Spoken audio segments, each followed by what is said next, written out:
Macabre Sanatorium. In Wrong Turn 4, Bloody Beginnings, we start in West Virginia at the Glensville Sanatorium, a place that looks abandoned but hides some macabre secrets. Dr. McQuaid is taken by the local doctor to meet the special patients, but the tour turns into a nightmare. 3 deformed children, who will later become the famous cannibals of the series, are already showing signs of danger. The first major deaths happen to the doctors themselves. A patient grabs a hair clip and gives it to the children, who manage to unlock their own cell. Their freedom leads to the death of 3 doctors, showing that in the sanatorium, the threat comes from the unexpected.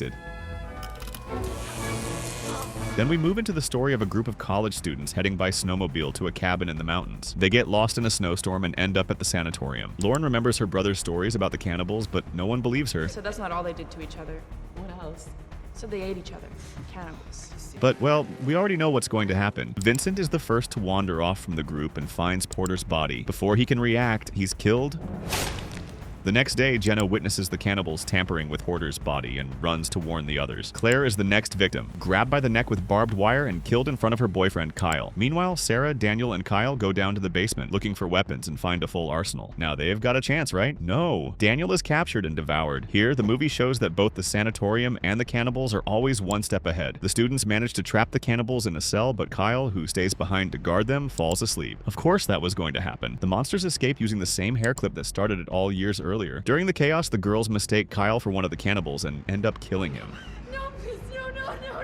Trying to escape, the girls break a window and dig a tunnel through the snow, but Jenna can't get out and is impaled before reaching freedom. Bridget is chased down and killed while Kanaya and Sarah try to flee. The isolation and the storm create that claustrophobic feeling that makes every step dangerous. The next day, Lauren freezes to death in the snow, reinforcing that the hostile environment is just as deadly as the monsters. Kenya and Sarah still have hope of surviving and face One Eye in the snow, managing to knock him off his snowmobile. But the movie delivers the final blow. They crash into barbed wire and are decapitated. Three Finger picks up their heads and places them in the truck, bringing the massacre to an end. Mortal Festival. In Wrong Turn 5, the story begins 9 months after the sanatorium massacre with the Hillikers, Three Finger, Sawtooth, and One Eye already settled in the town of Fair Lake. Now they have help from their father, Maynard, which adds a macabre layer of family dynamics. Right at the beginning, they kill a local reporter, and it serves as a warning. Anyone who gets too close to the family's secret is doomed. Meanwhile, 5 friends head to the Mountain Man Music Festival. Billy, his girlfriend Cruz, Lita, and her boyfriend Gus, and Julian. On the road, they almost run over Maynard, who attacks them. Billy, Gus, and Julian try to defend themselves, but they're arrested by Sheriff Angela Carter and her partner. But as Carter takes them to the station, the cannibals show up and kill Biggs. Once again proving that any authority in this town is basically useless. While the group is locked up, the Hillikers knock down a telephone pole, kill a power company worker, and cut off communications, shutting down the town's electricity. It's interesting how the movie tries to create an urban isolation similar to the forest from the first film. As the town goes dark, the teenagers try to take shelter in a motel, creating that classic false sense of safety the franchise is known for. Cruz decides to visit Billy, but Three Finger chases her down and kills her. Gus tries to escape later, but is captured and brutally killed by a truck.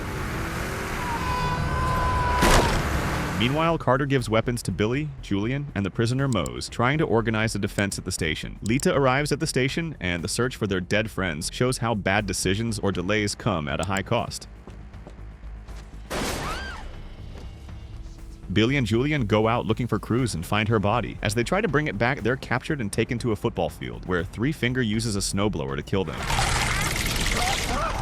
Mose, sent out to look for other officers, ends up running into barbed wire and crashes his car. He's captured and alive. Each death here serves a narrative purpose, raising tension, showcasing the Hillikers' creative methods, and reinforcing the idea that everyone is vulnerable. After Lita accidentally frees Maynard, he grabs a small dagger and, in a moment of distraction, blinds her. She becomes completely dependent on instinct and luck. Carter eventually finds her husband, Jason, tied to a car, but while trying to help him, a sickle attached to the door kills him.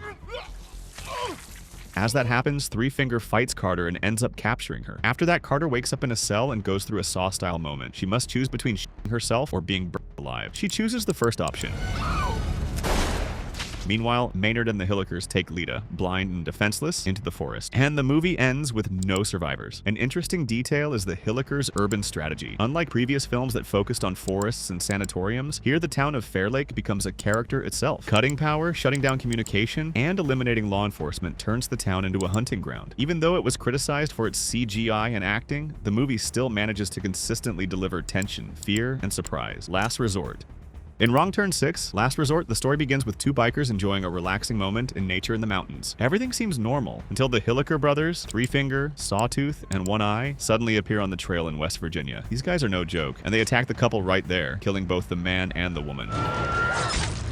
An interesting detail is that this film was produced outside the United States, with filming in Bulgaria, bringing mountainous landscapes and dense forests that perfectly match the horror atmosphere. Back to the story, we learn that the brothers are just part of an even more dangerous clan. They are under the care of Jackson and Sally, two completely unhinged relatives who run the Hobbs Springs Resort. The setting is perfect for horror: isolated nature, vulnerable guests, and a cozy hotel facade hiding something dark. Right from the beginning, the film makes it clear what kind of threat we're dealing with, creating a constant sense of danger from the very first minutes. Danny arrives at the resort to claim his inheritance, accompanied by his girlfriend Tony, her brother Rod, and their group of friends: Vic, Charlie, Brian, and Jillian. At first, it feels like a family gathering, but tension quickly builds when an elderly guest, Agnes Fields, is killed by Jackson with an axe. The scene is tense, but not overly graphic, focusing more on the aftermath. The next day, Brian and Jillian go shopping and meet Sheriff Doucette, who shares concerns about missing locals and guests, including Agnes. The moment he leaves, the threat shows up again. Three Finger kills him in the forest after setting a trap, and once again, we see that authorities here are useless. After hearing this, the group starts to grow suspicious of Danny and his relatives, especially because he insists on staying at the resort. Tony senses the tension rising and sends Vic into the surrounding forest to look for Danny, who went hunting with Jackson. There, Vic witnesses Sawtooth devouring a hunted deer. This moment is interesting because it shows how thin the line is between normal hunting and cannibalism, and how the Hillikers see violence as part of everyday life. Danny, wanting to renovate the hotel and reopen it the following year, manages to convince his friends to stay, even if they're hesitant. Jillian and Brian, however, plan to take advantage of the situation by stealing items from the hotel, which leads them to discover a secret door that goes down to an underground area. Here, the movie mixes tension with an intimate moment as Jillian seduces Brian. It might seem unnecessary, but it increases their vulnerability when the attack comes. While the couple is distracted, the cannibals strike suddenly. Brian is hit in the head and suffers a severe injury, while Jillian is brutally attacked and killed without being able to defend herself. Interestingly, Sally interrupts Brian's execution, dragging him to her room and abusing him, ultimately leading to his death by suffocation under Jackson's orders. This attack becomes the narrative trigger for the rest of the story. The group realizes that this is much more than a strange resort. The narrative dives deeper into internal conflicts, with Danny distancing himself from his friends and showing that, for him, family loyalty comes above everything else. During an argument with Tony, Danny distances himself even further and ends up being introduced by Jackson and Sally to his cannibal relatives in a clearing. They explain their origin, revealing that Danny is actually a Hilliker and that this violence runs in his blood. Vic, secretly following them,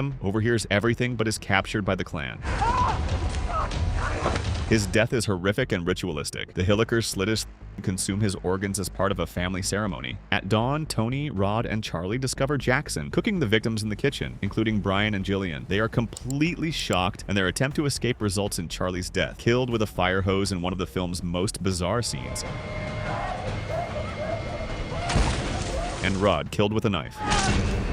Tony, now armed with a rifle, confronts Sally in the bathtub, and the fight is intense. She manages to disfigure Sally and shoot her in the leg, but it doesn't end there. Jackson orders Danny to kill Tony, but he lets her escape. The final chase between Tony and Jackson ends with her using a set of keys as a weapon, killing him. Enraged, Danny allows the remaining Hillikers to attack Tony, with Three Fingers striking her in the head with an axe. The film reinforces the inevitability of the cycle of violence, and that escaping the Hilliker legacy is almost impossible. It's a brutal conclusion, but it stays consistent with the franchise's universe. 1 year later, Danny takes control of the resort, now renamed Hilliker Springs, and continues the family rituals with Sally while the other Hillikers watch. Although it was released on home video, the film performed well in DVD and Blu-ray sales. Critical reception was mixed. Some considered it one of the best in the franchise, others thought it was weak, but through hits and misses, the franchise goes on. The reboot.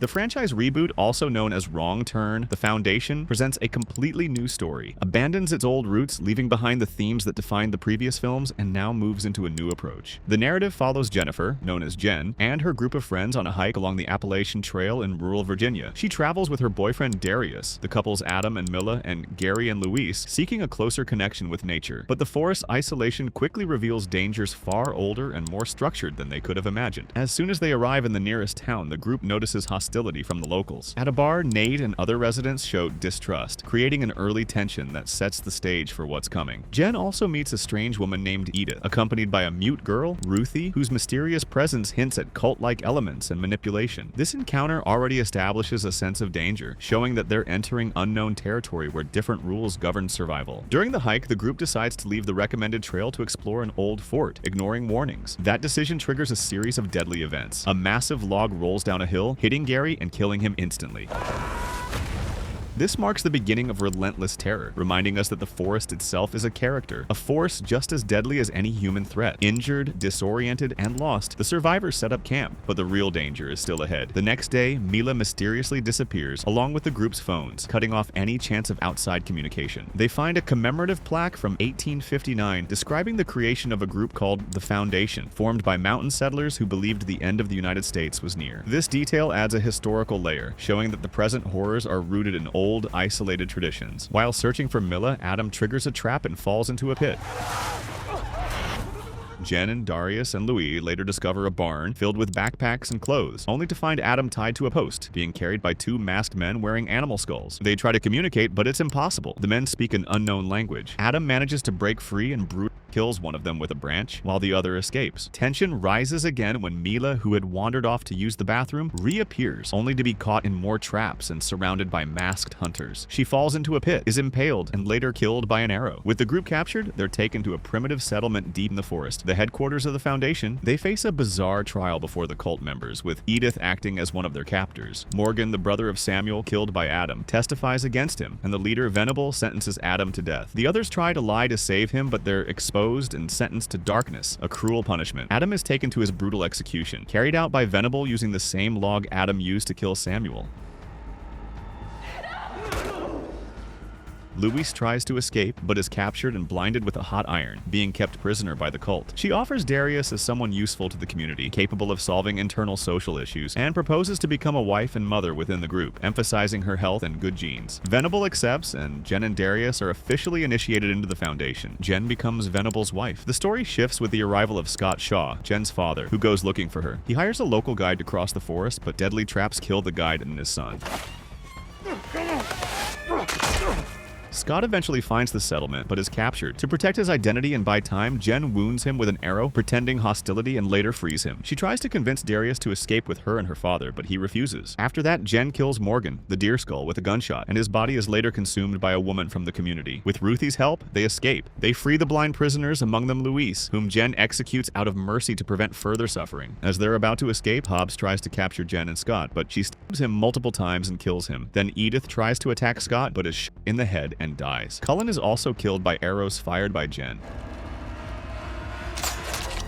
Soon after, armed townspeople led by Nate arrive to help, but one of them is killed with a knife to the face. There's still time for one of the Wolf Skull members to be killed by Scott with an axe to the back. In the end, after everything, Jen and Scott escape. Months later, they return to normal life, but realize the threat still exists. When Jen visits her stepmother, she discovers that Venable and Ruthie are in the house. She confronts Venable, who realizes she's pregnant with his child, and negotiates her return to the Foundation on the condition that he won't interfere with her family. Jen agrees, but the final narrative reveals she's planning revenge. During the end credits, she causes an accident with the RV carrying Venable, kills the cult leader and the driver, and holds Ruthie's hand as they walk away, symbolizing that she has finally taken control and turned the situation in her favor. Unlike the previous film, the reboot was positively received by fans and also laid the groundwork for future sequels, planned as a trilogy, opening the door to further explore the Foundation, which still holds many secrets. But well, we'll only find out soon enough if more movies actually come out.